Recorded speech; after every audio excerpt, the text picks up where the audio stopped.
Hey, good morning, guys. It is 9:09 in the morning on a Saturday. I know I'm really late, huh?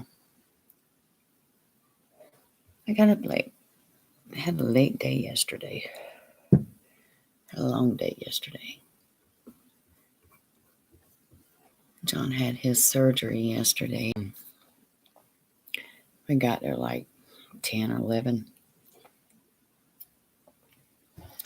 and left like 6 o'clock something. But he had his surgery, done good. Everything's cool. And I ended up sleeping in. And I'm going to try to put my face on kind of in a hurry here because I got so much to do today. I got a lot to do today. Because all the time that we were gone yesterday, being part my fault, Miss Rosie decided she'd get the runs. And as soon as I get one cleaned up, there's another one. Even though she goes outside, yesterday they didn't get to go out as much because I was gone. But she was in her cage and she figured out how to get out of her cage. So I got to shampoo before I take off today too. Or sometime today. Anyways, enough of the poop story. So this is going to be part 2 of Makeup and Spiritual Mysteries. Part 2 of the Live and Good, the Milton Live and Good home that I was talking about yesterday. So y'all bear with me because as I've noticed, it is really, really hard for me to concentrate on something. Or 2 things at once. Concentrate on putting this face on and talking about my story. So it may take me a while, guys. If you get bored, wander off, come back. I bought new makeup yesterday because I was running low on my favorite e.l.f. prom. I love my e.l.f. I don't know. It's cheap enough. It's good enough. I love it. So I'm running low on that. And you can see it's kind of like a beigey color. And the one I got yesterday is white. So I'm kind of interested in putting that on. I might look funny for a little while, guys, but I guess, hey. And I think today, since I feel so crazy, since I'm not sure what identity I am using today, I'm going to go with a bold and crazy look. You know, when I look at my face here, I just look so not attractive. No, I look kind of childlike, and I don't know. When I'm looking in this camera, I don't like the way I look. And I hope that the whole video is not going to be gritty or anything, okay? I wonder if I can do this live chat. I want to turn this live chat on just in case anybody's watching, they can chit chat with me. Because it always says I have one viewer. It could just be me, huh? So anyways, I'm going to say hello. And maybe if you're watching, you'll respond. Okay, so here we go. And of course, I just took my shower and washed my hair. And I got a friend. I went and bought me a curling iron yesterday. I know, I went against my own thing and I went and bought a curling iron. I'm going to try to curl my hair and fix it and be all pretty and all that good stuff. I got a friend. I'm hoping she'll come over and teach me. Guys, I'm telling you, I don't know jack about makeup, jack about curling hair, styling hair, nothing. And it's crazy because I can remember as a teenager, makeup and curling my hair and all that was a thing. I did it as a teenager. Not so much while I was in school. But then for some reason, I just lost the years. And I don't know, maybe I didn't know enough about makeup as much as I do now. But anyways, let's get started. First, I'm going to put this primer on, and y'all probably going to have to look at my white face for all good. No. Serum. Okay, anyways. The Livengood house. So, Dr. Hobbs, and I do believe his first name was Milton as well, which was something that was something else that was kind of strange about the situation. So Dr. Hobbs was a doctor back in, I think he started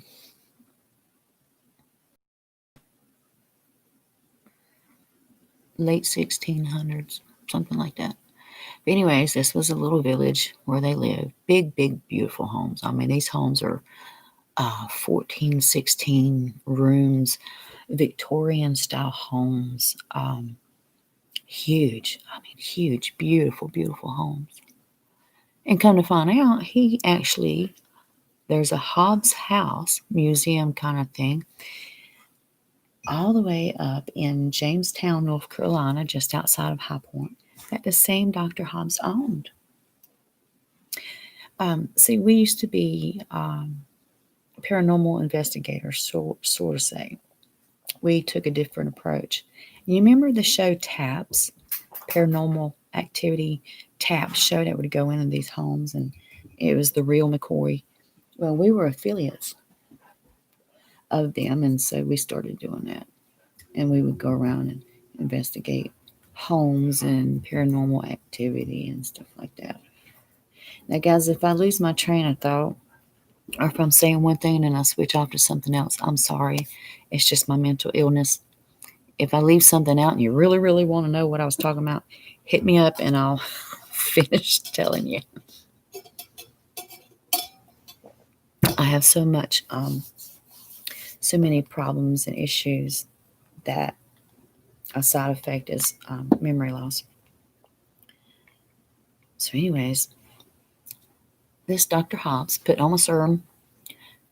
This Dr. Hobbs sold the house to Milton and Annie Livengood. And as I told you in the last story, the family and neighbors and all said that I looked just like Annie. And we found out that John was actually kind of kin to him. We found the one guy that was like an identical twin to John. Just kind of going over what last show was about. And looking back at the pictures of Milton Livengood and his family members, there was a picture of a little boy that was John Jr., son, from the 1700s. And so that was strange. So anyways, I started buying these things. These houses that I come to, they talk to me. And they tell me what they want. And most of the time, that's where I'm living, is where the Spirit has called me to go for some reason. And this is also the place I told you that I kind of returned to God and got into a ministry because the house was so crazy. So I bought things that had belonged to him. And I put them up in the house like they were supposed to be, where they belonged. And I don't know, it's just strange things would happen around the house. I was telling you the other day that there was these faces in the house, and about the light that was broken that should have been broken. There was no reason why it would have gotten broke. Oh, good. I'm not going to be painted white. So, strange things. Like, I would be cooking, be using one of my big spoons, to stir something. I think one day this happened. I was making spaghetti. We had went to the grocery store and we'd gotten what we was going to make for the night, got our groceries and all. And we was bringing it all in, us and all the kids was helping us. And little John had came in with the big pack of hamburger meat that we had just bought to make our spaghetti with. And I remember him coming in because the pack of hamburger meat was like bigger than he was. He was so cute. He was so little, so cute. And he was carrying it like it was just so heavy. What you want me to do with this? And I was like, just put it up there on the counter. So I saw him set it up on the counter. And I'm unpacking groceries and getting my pots and pans and things ready. And I see the hamburger meat sitting there while I'm doing this. And so I'm getting everything going. I'm getting ready. I turn around to grab the hamburger meat to start frying it up. It's gone. I thought, well, maybe I'll put it in the refrigerator. Not the refrigerator, not the freezer, nowhere on the counter, not in the kitchen, not on the table, nowhere else in the house. Guess where it was? Back out of the car. Same night, I'm cooking.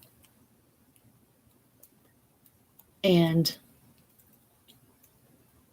every time I would set my spoon down after stirring something or whatever I was using my utensil for, I would set it down.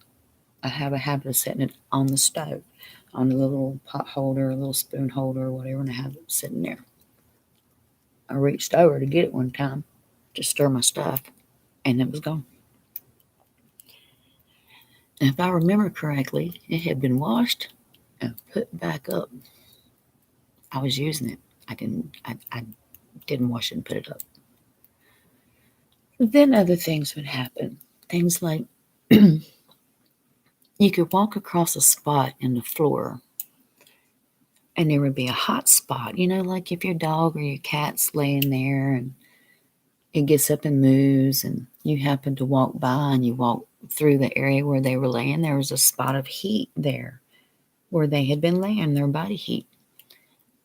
I would run across that in the kitchen a lot of the times. Sometimes we'd be sitting, like one night we was having supper, and this is a crazy night. We never told our kids anything that was happening in the house because they were little, except Dustin, but still didn't really want to talk to Dustin because didn't want him to go and try to influence the little ones. So we didn't tell nobody. We're sitting at a kitchen table and we're eating, and we always have family conversations, and we had games. We did games, like reach over and tell your neighbor something, and that person tells the next person something, and by the time it gets around to you, it's changed a little bit.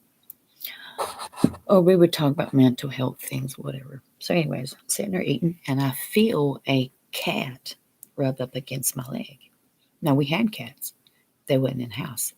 They were all outside. They were outside cats. They didn't come in the house. I look down, look around, thinking, oh, one of the cats got in. No cat.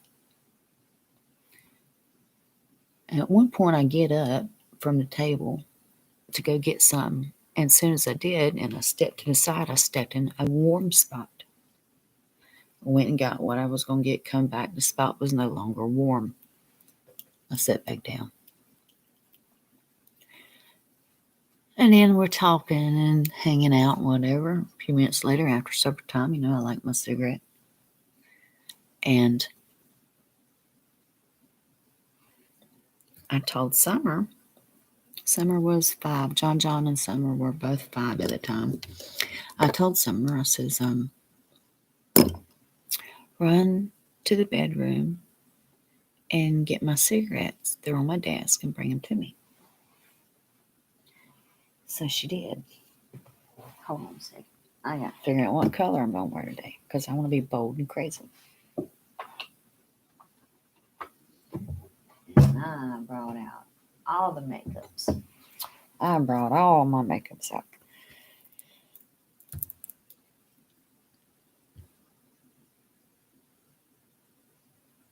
That looks good. So she goes and gets my cigarettes. And she comes back into the kitchen, and her face is just white. And she had this look like she was scared to death. I was like, baby, what's wrong? What happened? She said that when now to get to my bedroom, okay, so stay open. Here's the kitchen. Here's a door here that goes into like what would be a dining room, but it was an adult game room. And you go through, and then you go through to the left to another door, and there's a hallway with a staircase. There's a bathroom at the end of the hall, and middle ways that hallway is my bedroom. So when you open my bedroom door, it's facing the staircase. She said when she went and got my cigarettes and she was coming back through, up on the staircase, about middle way, she said, she could see a little boy standing there. And I had been seeing a man at the top of the stairs, up in the top of the house, with two kids, a boy and a girl. And they're screaming, "No, daddy, no, daddy, don't, daddy, no, daddy, don't." And then I see the kids go over the rail. And when she told me that she saw this boy on the staircase, that's the first thing I thought of. And I was like, "What did he look like, baby? Can you describe him?" And she said it was just black. It was just black. And she said all I could really see was his hands. Because I was like, "Are you sure it was a person, a human figure?" And she said, "Yeah, because I could see his hands and his fingers wrapped around a rail. He was holding on to the rail staring at me." And I said, "Well, baby, can you draw me a picture of what you saw?" So she drew me a picture, and it was just this black kind of figure, sort of shaped like a person, but black. And she kept saying, "He looks like he's burned. He looks like he's burned up." Right then, I knew I wasn't crazy. I felt so much relief because someone else had seen something, and now they knew that I knew that I'm not crazy. I had never told the kids anything was going on. The kids would tell me, Dustin told me one time, we'd gone to get groceries, and we coming back, and I had called him and told him that we were on our way back, if he would please be ready, meet us outside, and help us bring the groceries in. So he said, "Okay." We pulled up, and he comes out, and he's white as a ghost. I could tell something was wrong with him. And I said, "Dustin, what's wrong?" He said, "No, I don't want to talk about it." I said, "Dustin, what's wrong? What's happening?" He said, as he was coming down the staircase, the same staircase, something pushed him. About time he got middle ways the staircase, something pushed him, and he fell down the steps. And he used to have some of his friends would come over and spend the night, And I'm going to go dark, then I'm going to lighten up. You're going to see. Hopefully it doesn't work out. So sometimes he'd have a couple guy friends of his that would come over, and they would just have guy night, And they started reporting some things that was happening that didn't seem right. And they had gone to bed, gone to sleep, and something woke them up that sounded like someone typing on the computer. So they go over there and look, and sure enough, someone is typing on the computer, but no one's there. I can't remember what they said it was, but it sounded like a message. Like, I can't remember, but it was something they were telling them. I don't think it might have been something like get out, or something. I don't know what it was. I don't remember. But they were all scared to death because they sit there and just watch these words come up, and they could see the keys going down, just as if someone was sitting there in front of them typing on a computer. They would hear voices at night. One night, The kids are asleep, and there's two entrances to the upstairs of their house, is what I call their house. There was one as you come in the back door is the laundry room. You can go around to the right and there's the basement. But if you go into the left, you're going into the kitchen. As soon as you get into the kitchen, sharp back to the right is a staircase, and that's what I call Dorsa's staircase. You could hear her on the staircase all the time, and that staircase went into Summer's bedroom.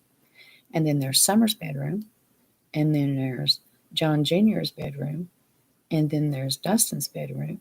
And then you walk out of Dustin's bedroom, and there's a staircase going down, but there's a bathroom at the end of the hall, and middle ways the hallway is another room, which is the game room, set up just like it was downstairs in our part.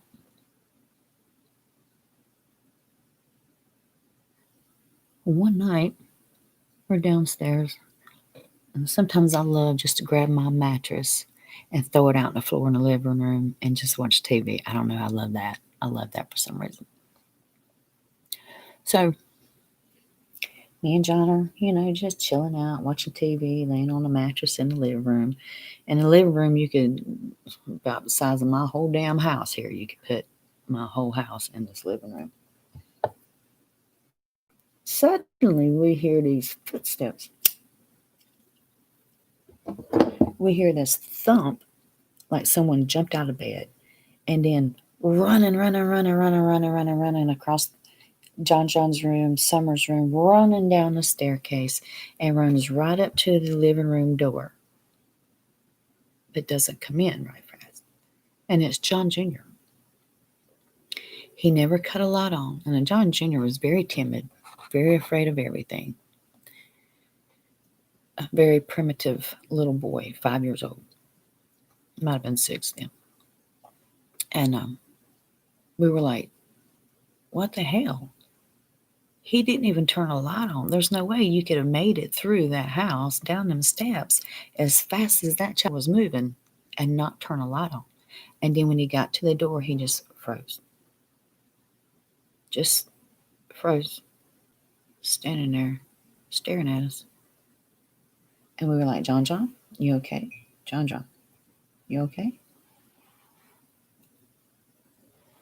Well, then suddenly John started kind of walking kind of funny up to my side of the bed where I was laying.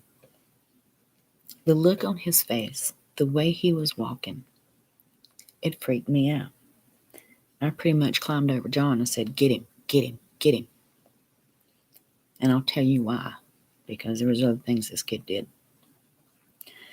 John had to get him before he got to me. And when he put his hands on him, he was awake, his eyes was open, but he wasn't there. He just wasn't there, and John was shaking him. John, wake up. And the boy never said nothing. John carried him back upstairs, and he tried to do it without cutting the lights on, but he couldn't. So he cut the lights on, made his way upstairs, put the young'un back in the bed. And the young'un would tell us sometimes that his mama come to visit him. His mama's not dead. But that his mama comes and talks to him sometimes and tells him things. Now, me being what I am, and I did come from witchcraft to begin with, we had mirrors up in his room, and I knew that is how sometimes spirits get through, is through the mirrors. So we took his mirrors down. One day we noticed his mirror was back up. We had to take it down. Sometimes I would be alone with John, like on the weekends if my kids went with their dad and John was at work, it would just be me and John. I stayed in my bedroom a lot because my bedroom was so big. It was like a living room and everything, so I had a couch, TV, sitting areas. It was really nice. So I did stay in my bedroom a lot. And I'd come out every once in a while and check on John. And one time John was sitting in the adult game room, just sitting there on the couch. And I was like, "Are you hungry?" He just stared at me. "You want something to drink?" He just stared at me. This don't look right, guys, but it's going to turn out. He really freaked me out because he wouldn't answer me. He would just stare. I started thinking that he had some mental issues, and nobody seemed to want to fight for the youngin', but I did. So I got him into some therapy and stuff. And that's going to be another story for you. So, anywho, see, I can't see from one eye to the other. I can't tell if there's a difference, if it's right. I can't tell. But we'll fix it. We'll fix it. See how crazy that is?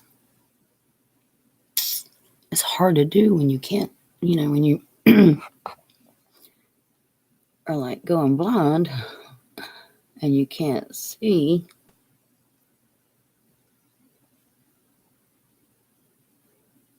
Anyways, we're going to make it right. So,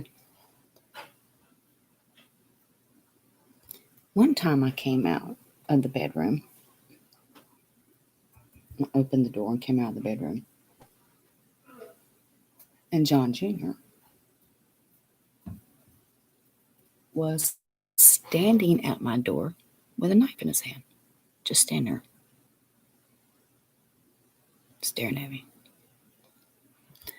I started telling John, something's wrong. I don't like being around him by myself. I went and put all the knives up. I put them where they couldn't be reached, which was a problem for me because then I had to climb a ladder to get a knife when I needed it. So, anywho, he still didn't speak to me. And I kind of had to, take him back to another room, put cartoons on, set him down, get him kind of occupied in something else. At nighttime, it was the craziest. Hold on, I'm looking for some funky colors. I'm looking for funky colors. Nighttime was just the craziest time ever. Me and John could lay in bed at night, and we would hear furniture moving in the game room. You could hear it dragging across the floor. Heavy furniture. Kitty, don't you get up on my table and mess me up. So we go running upstairs. Now, so much was going on at this point that it was just pissing John off. It really was. It was pissing him off. He'd go chasing him and cussing him. And I'm like, that ain't going to do you no good. So we'd go looking, thinking the kids was in the game room after, bedtime and that. Maybe they were moving stuff around in the game room. Go up there. Nope. Sneak up there too. Be very quiet because you know how kids are sneaky. So you sneak up there, catch them in the act. All three of them in the bed, sound asleep. They have not heard nothing moving. They've not seen nothing move. They don't even know that anything's even going on. It's crazy, I'm telling you. So, sometimes the house would smell like it was on fire. Of course, we go running upstairs to see what's going on. What the hell's going on, kids got the house on fire. What's happening? And when you would go, you could almost see the smoke. You could almost feel the smoke. It was foggy with smoke. But no fire, nowhere. No real smoke like a fire. You could smell it. You could feel the heat. Later on, we found out that part of the house had burned down after being built on. It burned down and they had to rebuild it. And we also found out, well, I'll tell you this first. We would also hear beeping like an IV drop. You know how that thing just beeps and beeps and beeps. And as I was telling you in the other show, all family members was born and died and were took care of in that house.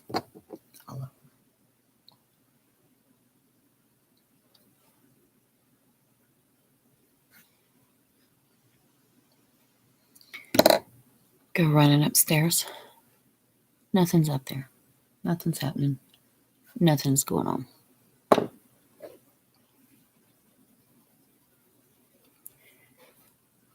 We found out that the last family member that died there was on a morphine dripper and on her IVs and all of that. And that was beeping all the time. They said that she was always hitting that beep button to get more of that morphine. I guess because she was in so much pain.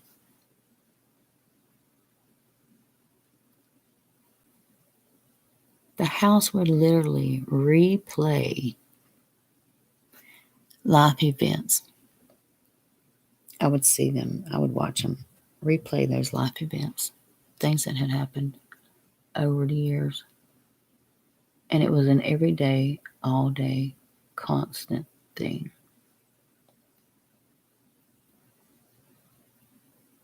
So of course by now I'm really into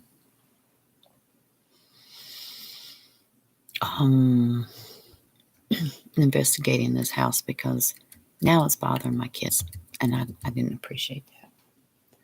So I began my investigation and I'm really good at investigating. I really should have been a private eye.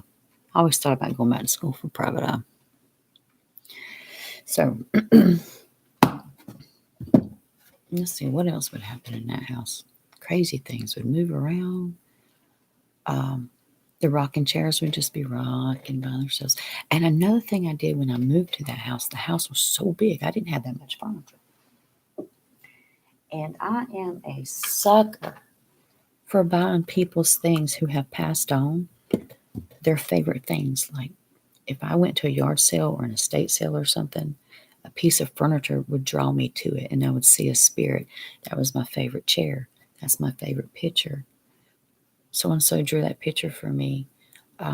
These are my favorite tables. This is my, whatever. And the spirits would tell me this. And I would buy it. And so there was many, I'm talking about a 14-room house of nothing but dead people's belongings. Private, personal things that they loved and that they adored. Their favorite things. Chairs that they died in, what have you.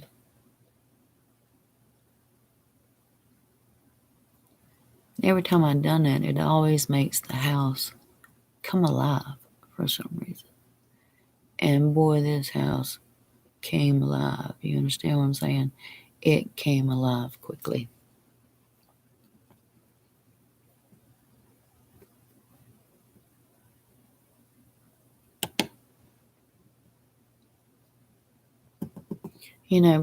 I took pictures of the house all the time. And because I was always communicating, I was always getting pictures. I could feel and I would know when a spirit was around. So I would start taking pictures to be sure. And sure enough, yeah, I'd always find something. So with all this that was going on in my son's bedroom and Dustin's bedroom, I decided I would douse. And I would see what was going on. So I went out with my dowsing sticks, and I had John taking pictures of me. So I began to douse, and then suddenly something said, "Now." I told John, "Take picture." So in the picture, oh, this is the hard part. I got to come up closer so I can see my face. In the picture, I'm standing there in a black sundress with little sunflowers all over it with my dowsing rods. Middle ways of my dress was the face of a witch. To the left side of me was a big gray cat.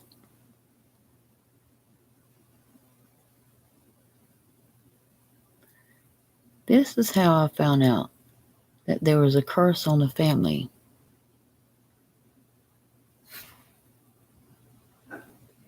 Milton had made a deal with the devil, so to say. And that deal ended up taking his son. He wanted power. He wanted authority. But he had to offer his son up to get it. So he did.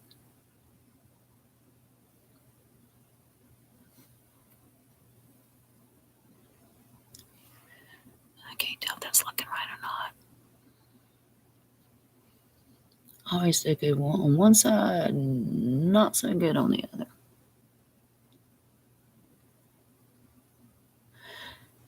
And I found out that Milton Livengood had a big gray cat. And that big gray cat went everywhere he went. Now, the store that the Livengood owned was across the field next door to him, which then would have been his, I think, 8 acres of property or something like that.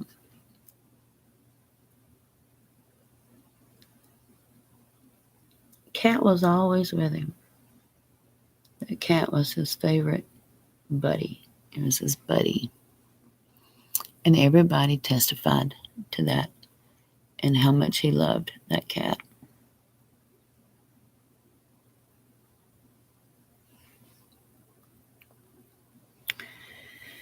So that was the cat that I'd been feeling around on the floor, rubbing up against my leg, all these things. So I began at some point just kind of talking to Milton and Annie about some things. I wanted to get to know them. I wanted them to know that we wasn't there to harm their house or to cause any problems or anything. That I loved their house and I wanted their house to be just like it was when they were there. I'm going to have to fix the other side because I can't get that side right. And I did this in recordings. I recorded everything. And in the recordings, you could hear Milton Livengood say, "Help my daughter. Help my daughter." He would talk to me about other things too, but he really wanted me to help his daughter. And they had no problems answering the questions that we had. The problem was I had to figure out who was telling the truth and who wasn't. Our cop friends came over one time, and we sit down, and I told them that I could communicate with them. And they wanted me to talk to them, and they brought their equipment and all that good stuff. So we proceeded to talk to them, and different strange things would happen. I don't think the family actually liked the cops being in the house, and investigating things. So things would happen. So when it was over with, them two walk outside,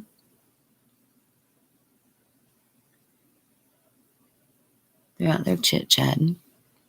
Me and John are going over the video and the sound recordings. And lots of times, if you play them real slow, you can actually hear the demons, normally demons, talking to you. So we played it back real slow. And there's these two demon sounding voices saying, "Get the fuck out. We're going to kill you. Get the fuck out. We're going to kill you." All the time. We went running outside to show the other two out there, let them hear it for themselves. When we went to go play it back, it was gone. Completely gone. Completely gone.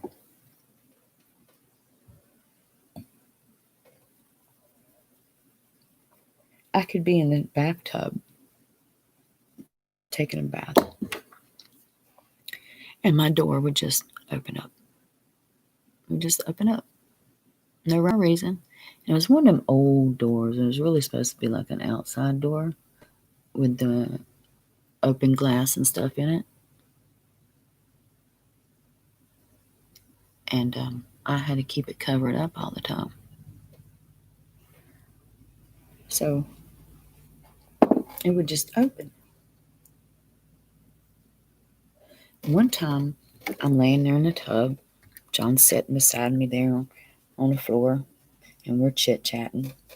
And then suddenly, something falls from the ceiling, just out of the blue, falls from the ceiling. John noticed at the same time I did.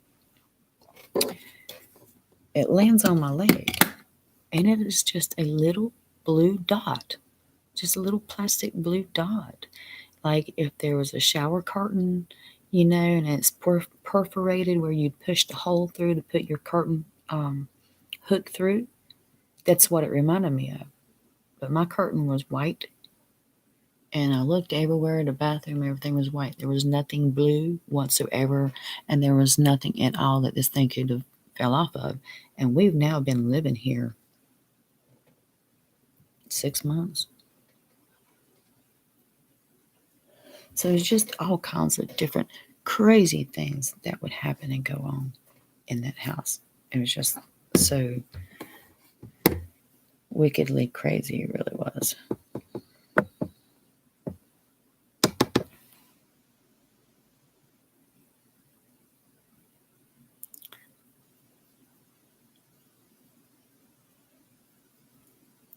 So I had decided, well, I'll tell you why I decided.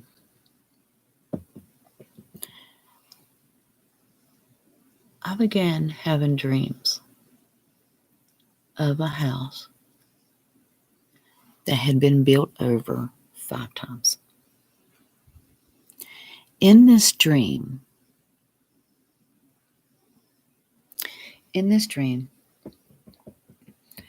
I walk into a room. I'm in my house, but it's like I walk into a room, but that room ends up being a whole nother house. And it seemed like the house was like no one lived there,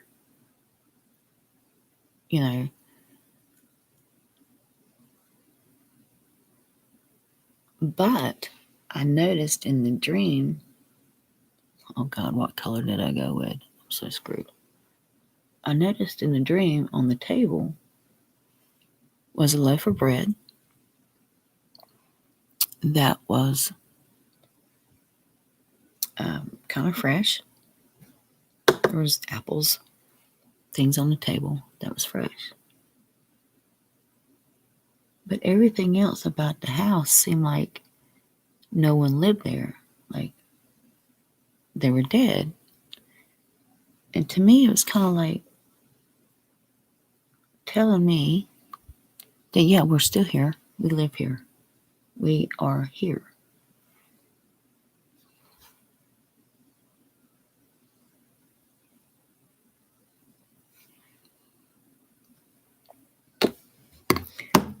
And I would have the same dream over and over and over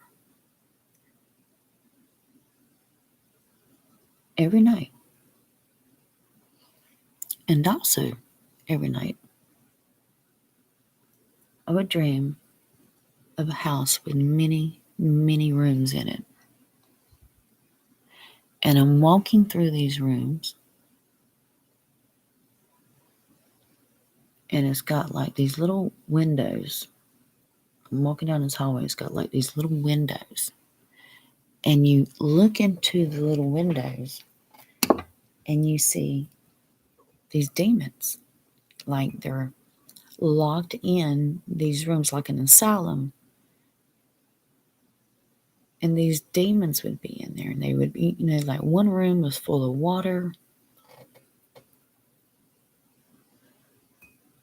One room would be just like old, cracked up walls, and the face would appear up in the little door that you look through, kind of like being in prison. You look through the little door, whatever, and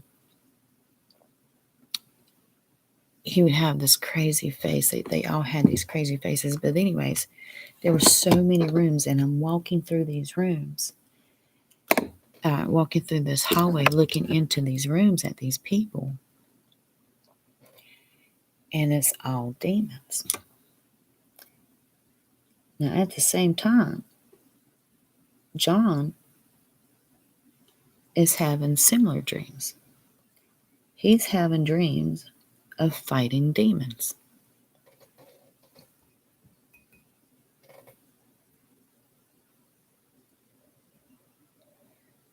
So, in my investigations, I found out that Milton Livengood had an affair with a woman who couldn't pay her rent. He took that baby home, made his wife take care of it as if it was hers. It drove Annie crazy. Annie could not deal with that.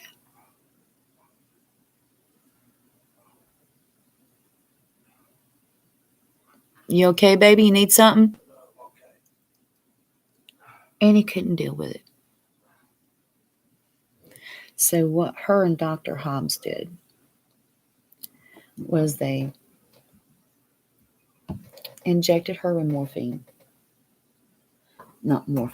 opium. Wrapped her up in her clothing and all. Set her on the harp of the fireplace. Went next door and visited neighbors. Back then, they didn't have screens and things up to protect the sparks and the ashes and stuff from flying out and causing a fire. The fire sparked. It caught her clothes on fire. One thing I'm leaving out. One thing I've forgotten I'm leaving out. Annie told me in a recording that they cut her throat and burned her. Well, come to find out, they gave her the opium so she wouldn't feel the pain. They cut her throat, wrapped her in a clothing, laid her on a harp, hoping that she would catch fire and burn up, and they could blame it on that. And they got by with it. Until Tina came along. Tina opened up doors to a lot of things. I found out a lot. And I found out that the sheriff of Davie County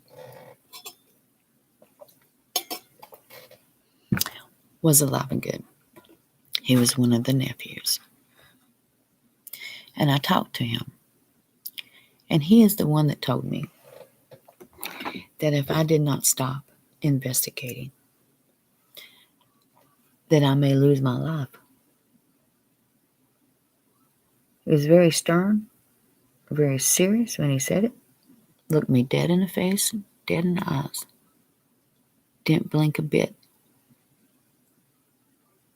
And I said, "Are you threatening to kill me?" He said, "I'm not threatening you. I'm just telling you." At first, I didn't stop. That just pissed me off and made me want to know more.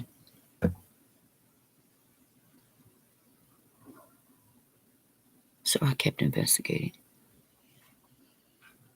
And then I started getting letters in the mail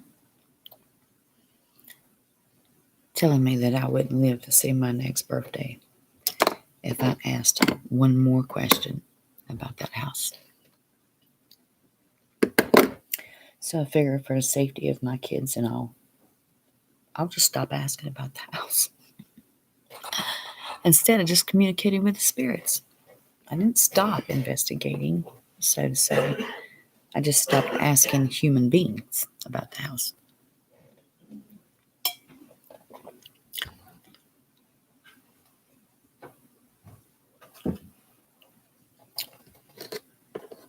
So, and in my investigations, I found out how the family spread off.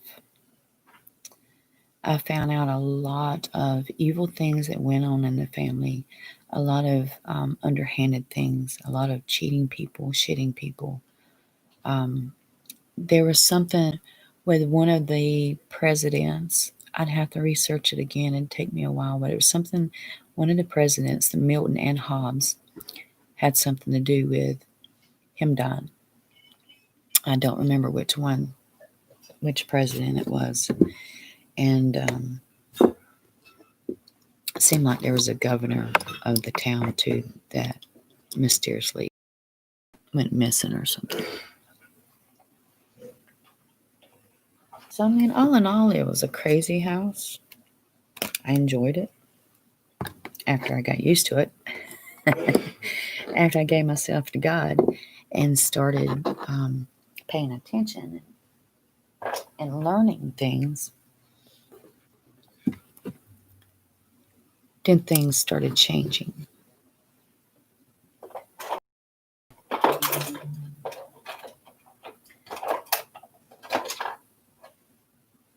We could go down in the basement, which had been redone too. I found out the house had been rebuilt 5 times.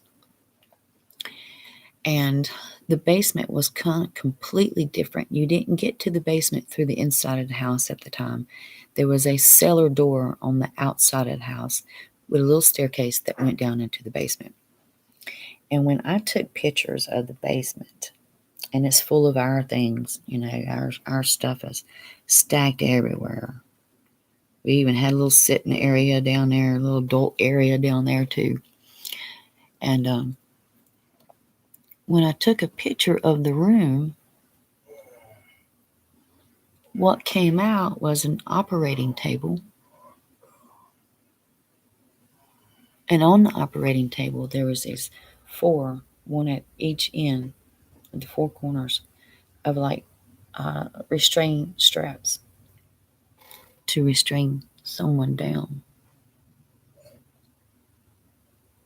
You could see jugs of something, some kind of jugs of something that was just sitting around. You could see all of this stuff in this room that was not in that room.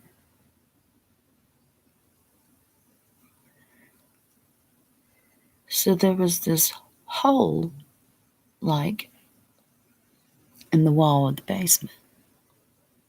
Of course, I want to check it out, And just inside the wall there, just inside that hole, there was a good gap, maybe 10 foot long, 2-3 foot wide in some areas, where the mud, the dirt, did not meet up to the wall of the basement. And something kept telling me, down there, down there, down there. So several times I had John and I had Dustin go down in the basement and try to, find out what's down there, take pictures. Dustin came back one time and had a picture. ML was drawn in the sand underneath the house.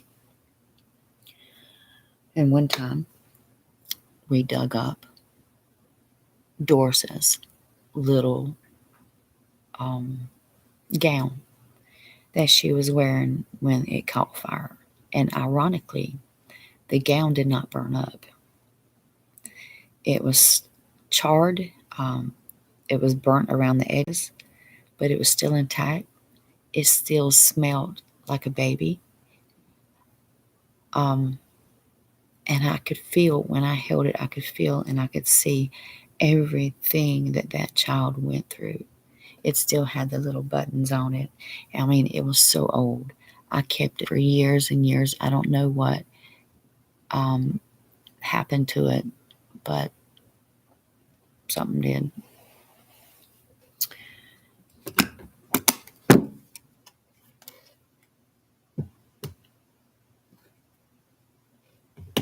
We found all kinds of strange kind of things.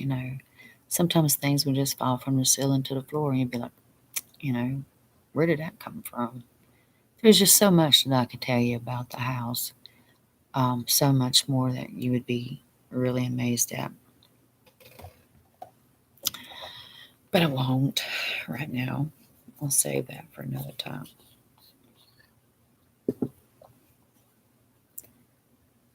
Now I'm going to put another coat of primer on for shits and giggles.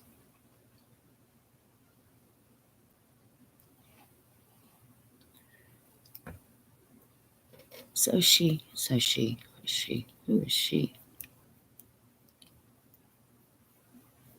Okay, so John. As I was saying, I went and got him hair because something, his mom just kind of vanished on him when, he goes to bed one night, she's there, he wakes up, he doesn't see her again.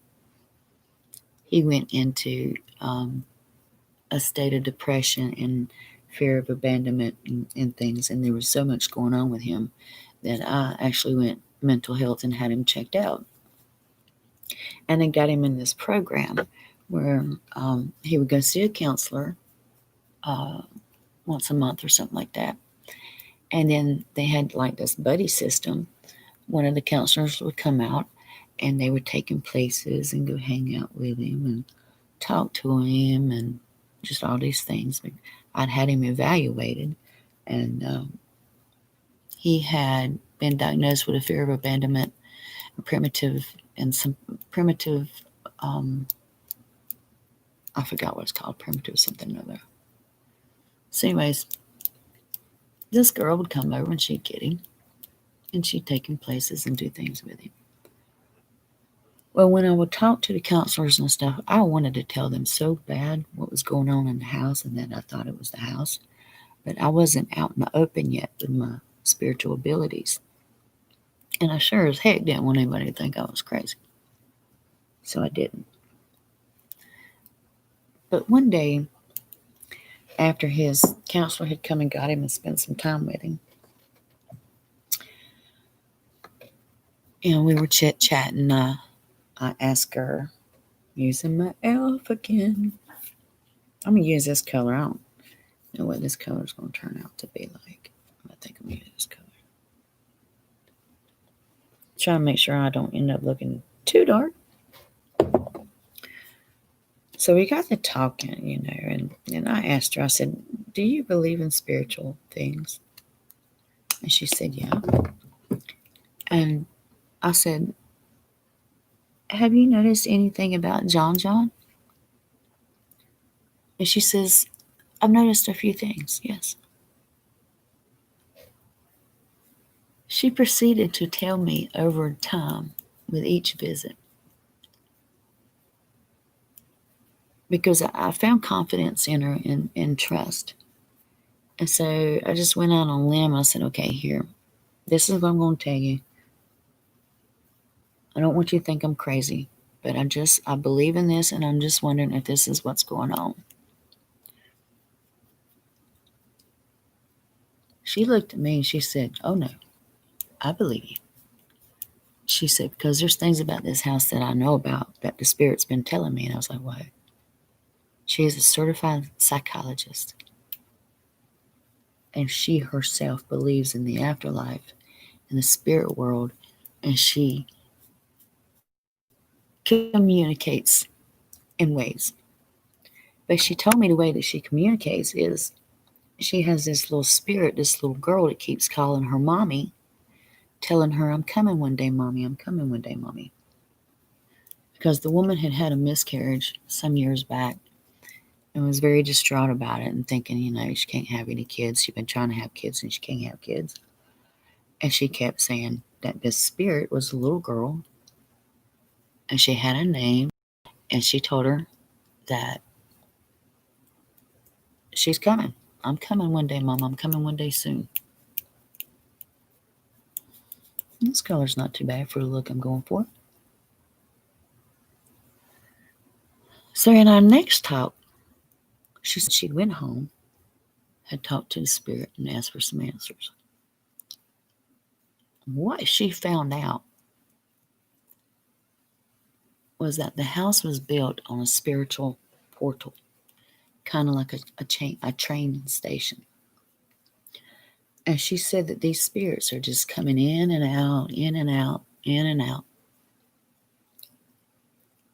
through our property. It was just one of those openings in the system,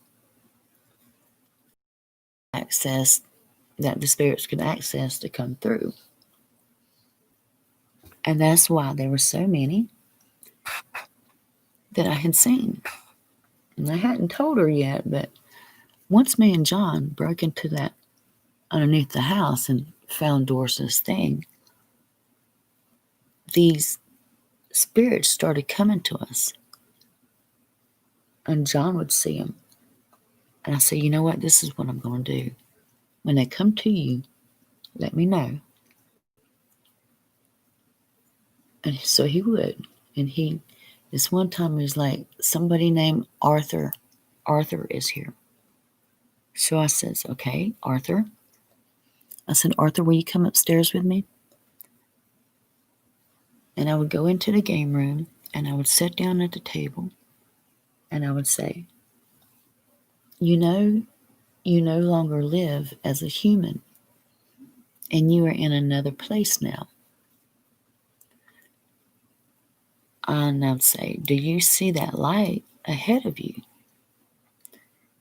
And they'd be like, yeah. And I'd tell them, follow that light. Your worries and your troubles will be gone. Follow that light. Go into that light. And they would. Some of them would say, no, I'm scared. I don't know what that light is. Or they would be like, no, somebody needs to know my story. They don't know how I died or, whatever. So they would tell me their story. I would record it or write it down. And they would leave. And she didn't know that I had been doing this at this time. So when she said spiritual train portal, I knew that this girl was right. And she wasn't just faking. She even came to me one day and said, guess what? And I was like, what? She says, I'm pregnant. And that the little spirit baby had told her, I'm on my way. I'm on my way. So I was just so relieved to find somebody that had studied, psychology and all, that believed in this afterworld and the spiritual notions and such of these entities.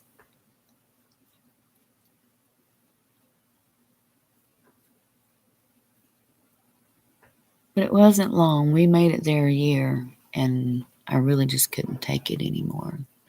And there is a lot more to tell you about it.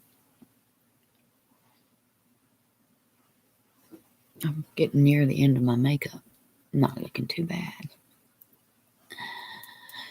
And I got other things to do. Lots of other things to do. Okay. What am I wanting?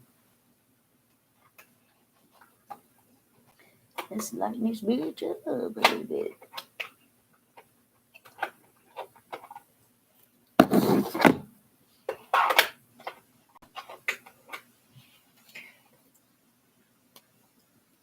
I don't want that.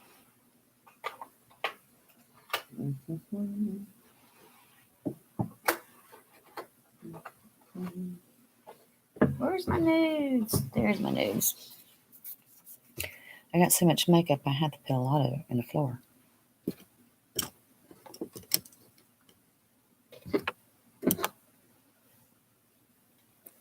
Sounds like it's raining, but it's not. What else can I tell you about this place?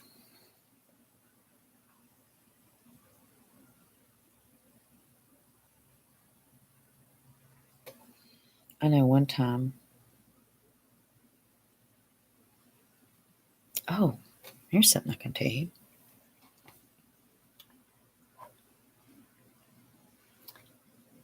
We had met the neighbors who were redoing the house across the street, which happened to be the friends of the Hobbs and the Lavengoods.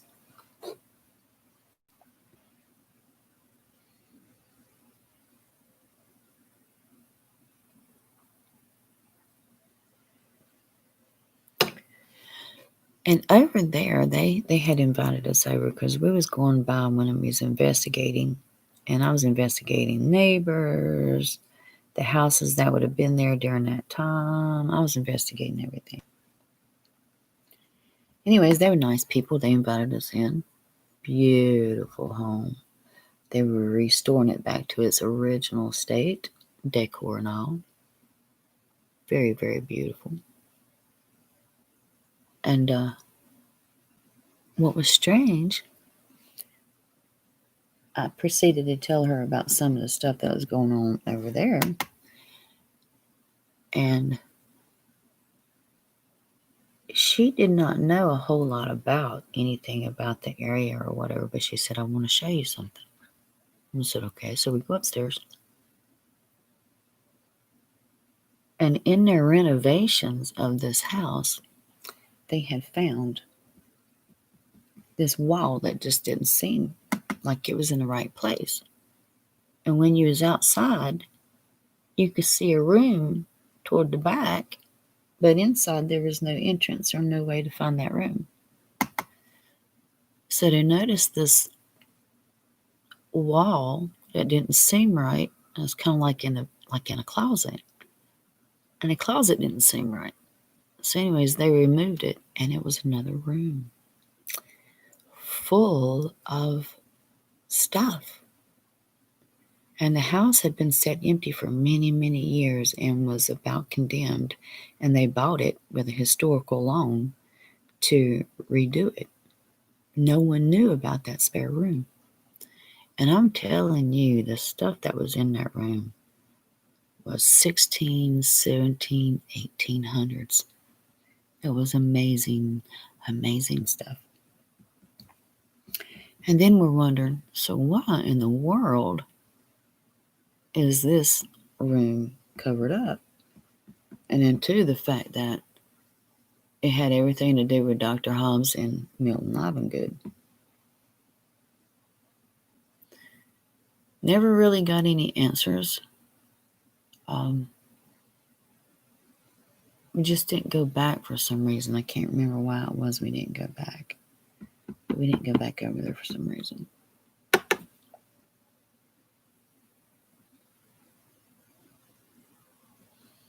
We found that a lot of people did not want to talk about being there. They didn't want to talk about anything that they knew about the house or the neighborhood or that time period. People were just not wanting to talk. And many, many people told me to leave it alone. I went to go have John checked out one day. And they were doing this like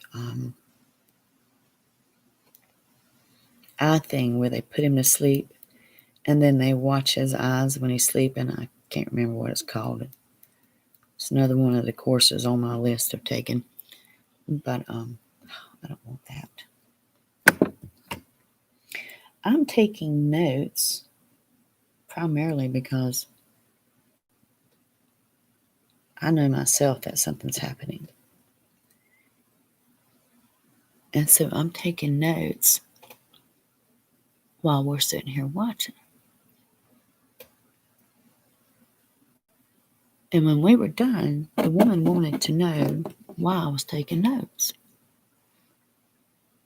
And I was like, well, pretty much the same reason why you are.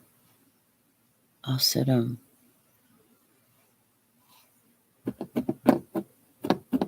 seemed like they were asking him questions in his sleep and watching his eyes to see how they responded or something like that. Well, she gets me outside and she wants to know why I'm taking notes. I told her. Because there's something going on in the house. And I'm wondering if what's going on with him has anything to do with it. She pure out called me a demon. Said I was a devil. That I shouldn't be doing that. I immediately said, what faith are you? She said, Baptist. I just kind of chuckled. Because Baptists believe in demons. That's why they tell you to leave them the hell alone. Duh.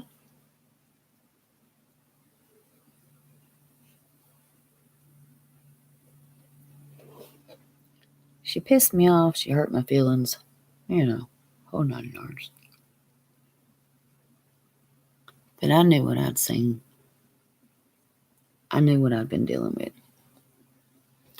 And I damn sure know that I'm not working for no devil.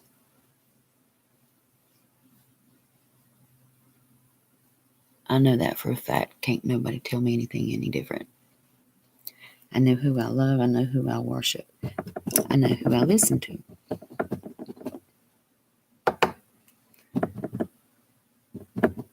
So I guess that's about all I've got to tell you about that house right now. I may go into more detail on the next show if I can remember much more. I'm getting where it's hard for me to remember things and details. And then I might just tell you something else because I've had so much spiritual things in my life. Things that, you can't really explain any other way than being a spiritual thing.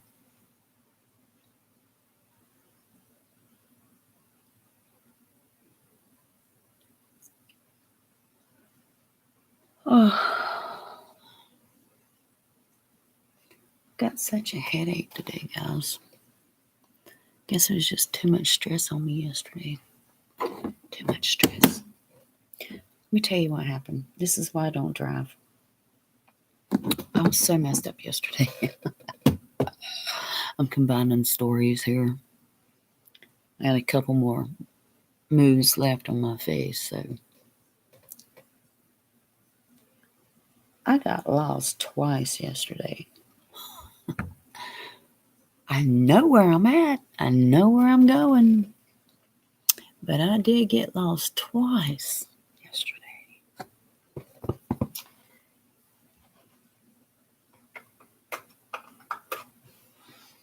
I felt so bad too. I really did.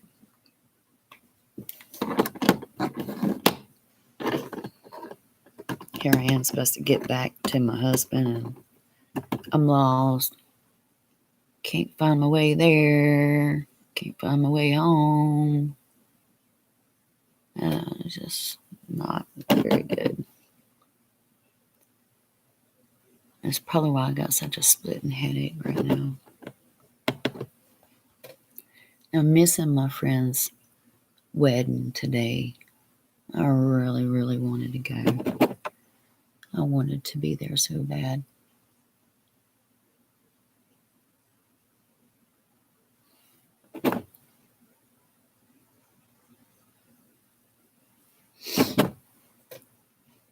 So yes, y'all, I go through this just about every day. I gotta get something a little darker. I want something a little darker. I want to go a little crazy today.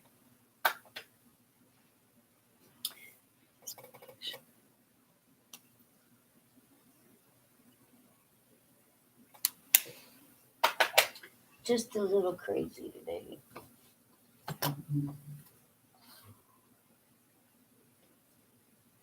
And I've got so much daggone makeup now that I'm like, that's what?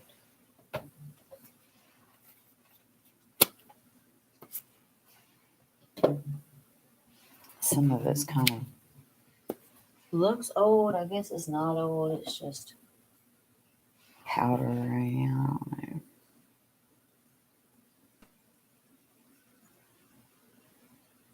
I could do that.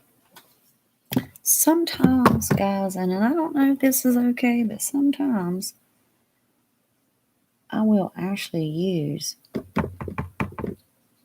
eyeshadow for my face. Do y'all do that?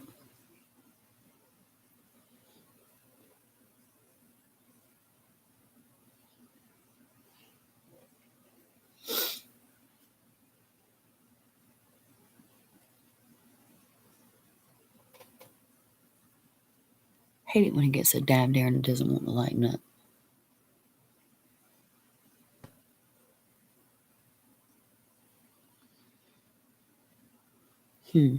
Which side do I like better? I don't like this side.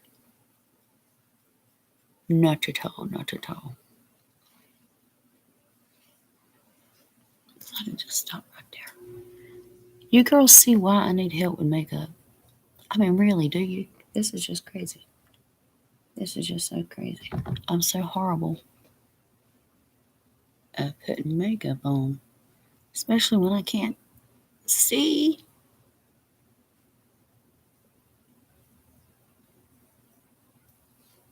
But yeah, anyways, I wanted that crazy wild look today, so I guess I'm getting it, huh?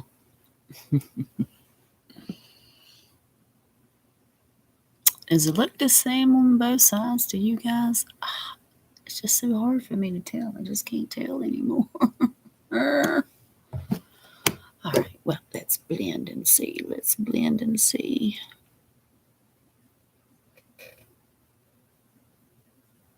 I still got my glow. A little bit. Last time I was putting on my makeup, I forgot my mascara. And I'm going to do 2 mascaras because I really love my e.l.f. mascara.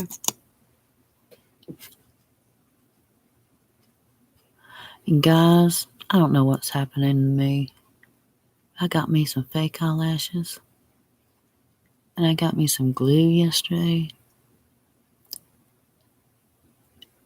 I don't know. I think I just want to try a different look. I mean, I still want to be a little bit of that wild, crazy look.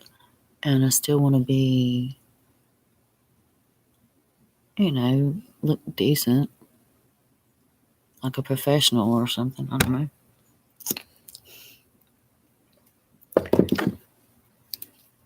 But I just want to change my look up a little bit, I don't too much feel like a grandma since my baby's gone.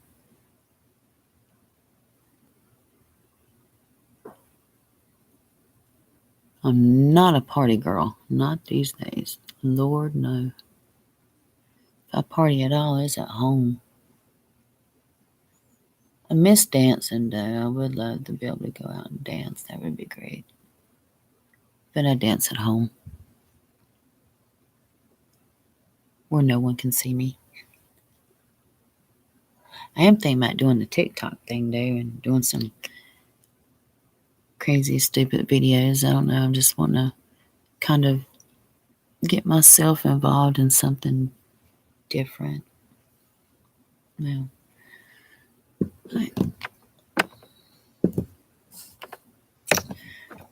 now, Let's see what we got going on. So I got me 2 lipsticks yesterday. I swear my eyes don't look level. Drives me crazy. OCD just kills me with my makeup. So I got me 2 lipsticks yesterday. Because I can't find my black. I got a black and a purple. Beautiful. It's a black purple. And then a black. I can't find them.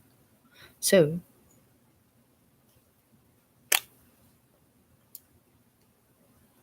I looked up and found black lipstick.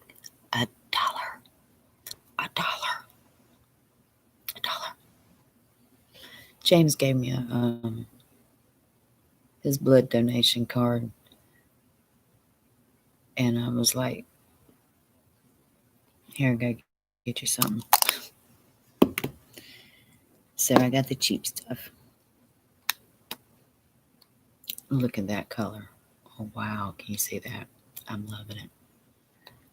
But I love black so much. I'm gonna try the black. They give me a lip liner.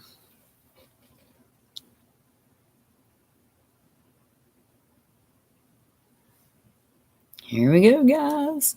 Here's the wickedness.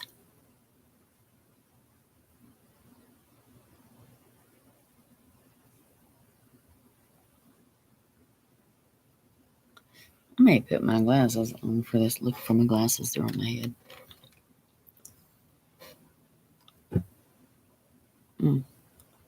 Maybe I shouldn't put my glasses on.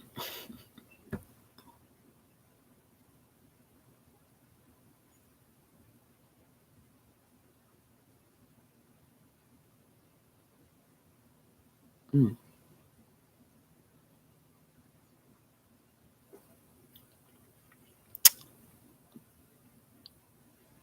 I got to get me a lip liner pencil.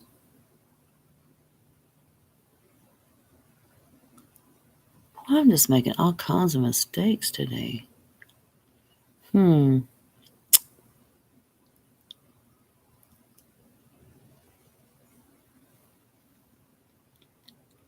How's that look? It's not as black as my other one.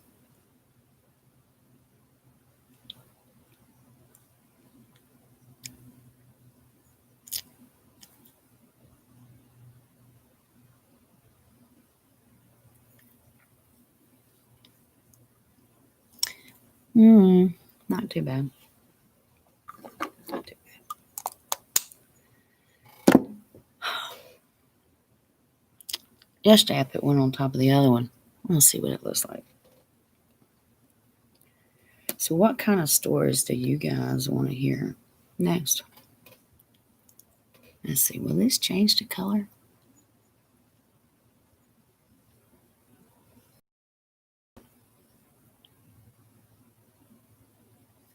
Oh, yeah.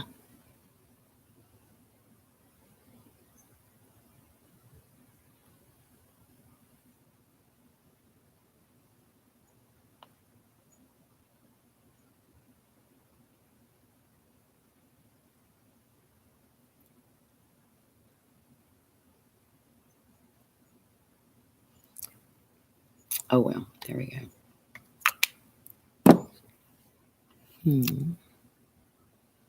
Well, without my glasses on, looks good. What you think? Is it good?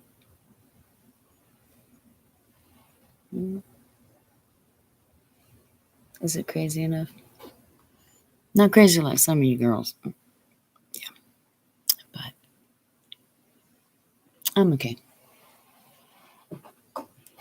Put on my finishing spray.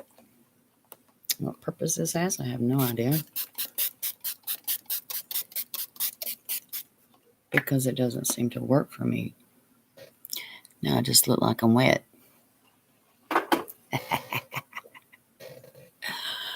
Oh, all right.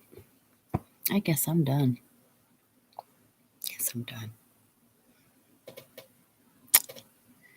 Let that dry a little.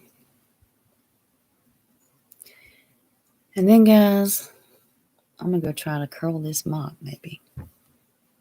Or see if my buddies can come over and help me with it. Okay, so there's my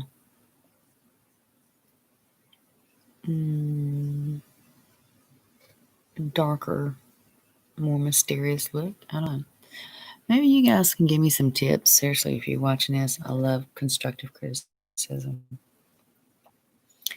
Fix a girl's crown, okay? Fix a girl's crown. Let me know what you guys want to hear next time. I'm trying to figure out what the talk might be next time. I'm not sure.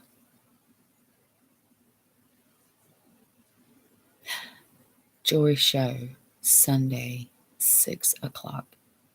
I'm going to go make a Facebook note of that right now. All right, guys. I will see you later. I hope everyone has a wonderfully blessed, beautiful day. And stay safe. Love you. God bless you.